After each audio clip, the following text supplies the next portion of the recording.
Pada pertemuan yang lalu kita masuk di dalam bab at-talaq atau bahasa kitanya perceraian. Kalau KUA itu waktu kami jadi pengulu itu disebut namanya Departemen Kenikmatan. Kalau pengadilan agama namanya Departemen Kegelisahan. Karena kalau sudah masuk di pengadilan itu banyak yang gelisah. Sebabnya bisa bercerai. Di dalam Islam itu boleh saja bercerai seperti yang kita pernah bahas hukum-hukum dalam bercerai. Ada bisa jadi wajib, bisa jadi sunnah, bisa jadi makruh, bisa jadi haram. Melihat situasi dan kondisinya. Kayaknya kita tidak perlu kembali lagi karena sudah jauh pelajaran kita. Nah kemudian sebelum bercerai itu ada penyebabnya. Nah salah satu penyebab bercerai itu yang kita bahas pada pertemuan-pertemuan yang lalu itu adalah nusyuz, an-nusyuzu, yaitu tampaknya kedurhakaan seorang istri kepada suaminya. Kalau sudah tampak seorang istri itu durhaka,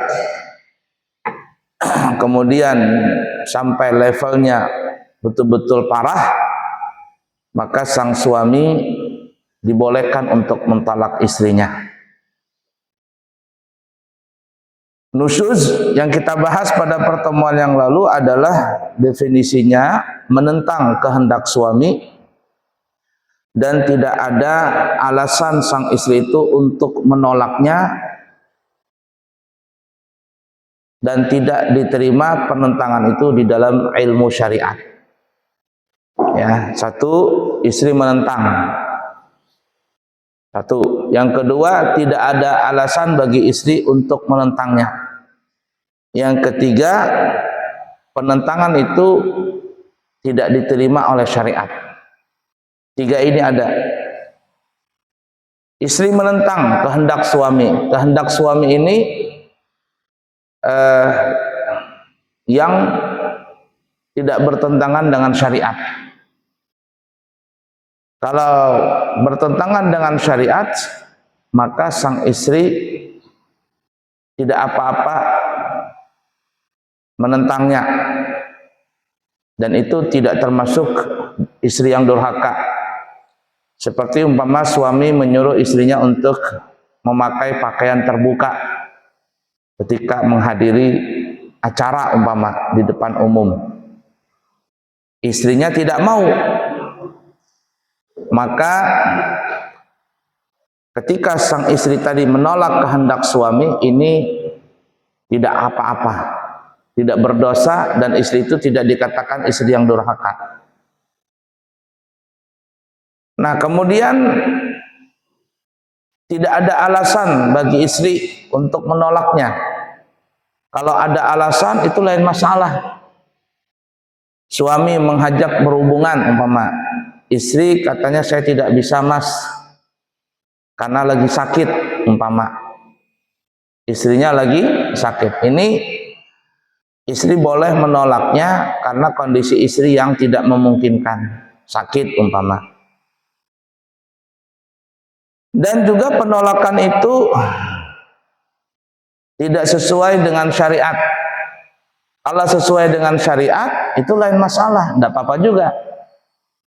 Umpama suami mengajak istrinya berhubungan, istrinya nggak sakit, istrinya sehat, tetapi ini bertentangan dengan syariat, seperti umpama istrinya lagi haid atau lagi nifas, maka sang istri tentu tidak bisa melayani suaminya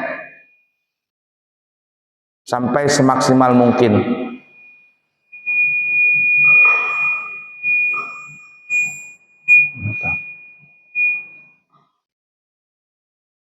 Tidak bisa melayani suaminya sampai semaksimal mungkin. Nah, yang semaksimal mungkin itu maksudnya adalah tidak boleh ibarat kata jari masuk ke cincin. Itu yang tidak boleh. Tapi kalau pelayanan selain daripada itu, maka sang istri boleh melayani suaminya. Sang istri boleh melayani suaminya.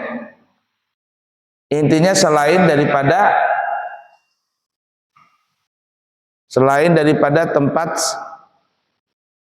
tempat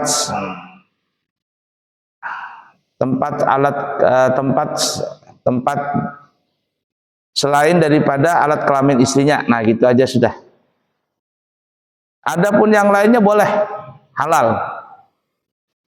Nah, jadi ketika sang istri ini menolak tadi karena bertentangan dengan syariat, dilarang oleh syariat, maka itu tidak ada masalah. Artinya perempuan itu, istri itu tidak dikatakan nusyuz. Nah, jadi ingat definisinya, yang disebut nusyuz atau istri yang durhaka itu, pertama, istri menolak atau tidak menuruti kehendak suami. Dua, tidak ada alasan sang istri ini untuk menolaknya berkaitan dengan dirinya. Yang ketiga, penolakan itu tidak sesuai dengan syariat. Kalau ada 3 kondisi seperti ini, maka sang istri itu adalah termasuk istri yang durhaka. Dan kita sudah bahas kemarin ya, contoh-contoh istri-istri yang durhaka itu yang bagaimana. Baik, jadi definisi itu secara umum, nanti dikembangkan saja dalam 3 hal itu. Sang istri menolak kehendak suami, tidak ada alasan bagi istri untuk menolaknya, dan penolakan itu tidak sesuai dengan syariat. Apabila 3 ini ada, apapun permasalahannya, maka itu termasuk istri yang durhaka. Tapi kalau tidak sempurna syarat ini, sang istri itu tidak durhaka. Kita lanjutkan.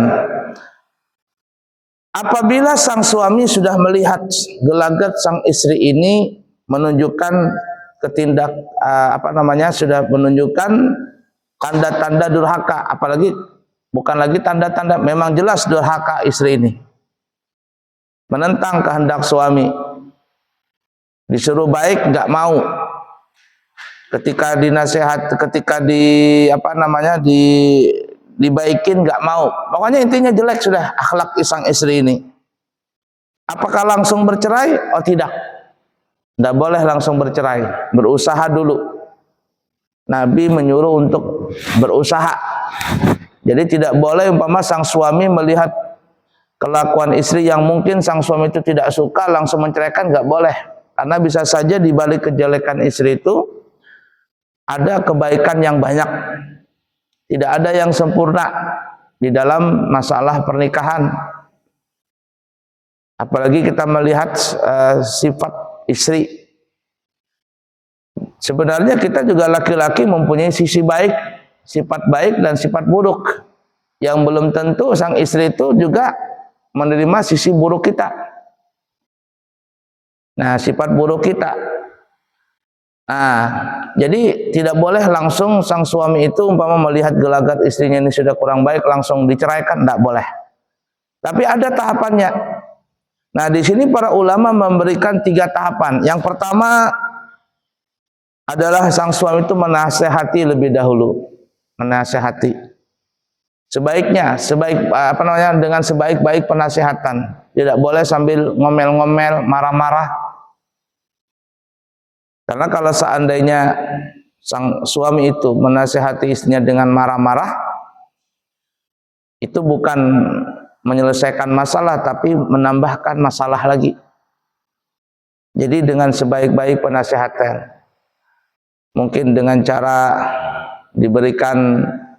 diajak ke pengajian umpama, atau diajak jalan-jalan dulu, baru dinasehatin. Ya bisa sajalah ya cara-cara suami itu melihati bagaimana kondisi istrinya apabila terlihat sudah sifat-sifat kedurhakaan dari sang istri. Nasihati dulu. Dan sebaik-baik nasihat itu adalah dengan contoh. Lisanul hal afsahu min lisanil maqal. Sebaik-baik nasihat itu adalah dengan contoh, bukan dengan lisan.